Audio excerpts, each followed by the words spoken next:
Ang ikaapat naman ay si Jere Faustino.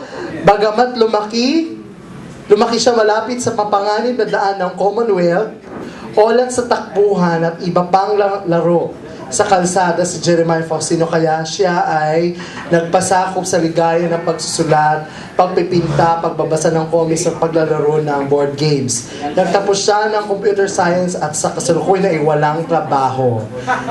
Loser.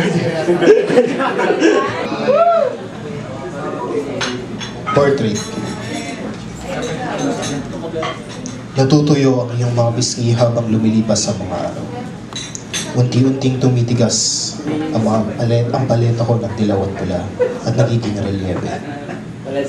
Pinagmamasdan kita ang aking makulay na nakaraan habang may kasiyahan pa akong nakakamit mula sa iyo.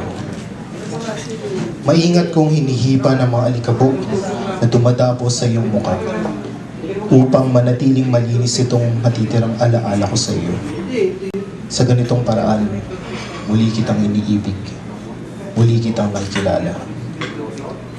Kahit ang pait ng lumipas ay mas madaling lunukin.